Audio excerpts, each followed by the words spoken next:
पुन्हा एकदा समोर आला असून हिंगोली जिल्ह्यात प्राणी कल्याण अधिकाऱ्याच्या सतर्कतेमुळे आणि गौरक्षकाच्या मदतीने एका कंटेनर मधून 45 म्हशींना वाचविण्यात यश आलं आहे। दिनांक 28 मे 2025 हिंगोली जिल्ह्यात एक मोठी कारवाई पार पडली असता RJ11 GC 7392 नंबर असलेला कंटेनर पंजाब मधून निघून केरळकडे जात असता वाटेत राजस्थान, उत्तर प्रदेश, मध्य प्रदेश, महाराष्ट्र मार्ग जात असताना यामध्ये मूक प्राण्याची तस्करी होत असल्याची गुप्त माहिती प्राणी कल्याण अधिकारी राम नंदनवार यांना मिळाली असता याच माहितीनंतर त्यांनी वाशिम ग्रामीण CRO पोलीस व हिंगोली पोलीस ठाण्याशी संपर्क साधला।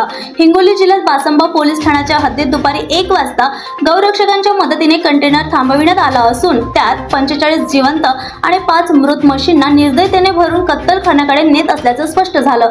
तत्काळ पोलिसांनी कारवाई करून प्रकरणाची चौकशी सुरू केली असता पुढील तपास बासंबा पोलीस ठाण्याचे ठाणेदार विकास आडे हे करत आहेत। या कारवाईत वाशिम आणि हिंगोली बजरंग दलाच्या गौरक्षकांचं मोलाचं योगदान ठरलं आहे। गौरक्षकांचं म्हणणं आहे की हे तस्कर परवानाधारक गाड्यांद्वारे डुप्लिकेट कागदपत्रांचा वापर करत पोलीस यंत्रणेला फसवतात, त्यामुळे या तस्करी मागे असलेलं मोठं जाळं भेदण्याची आणि अधिक कडक कारवाई करण्याची गरज आहे।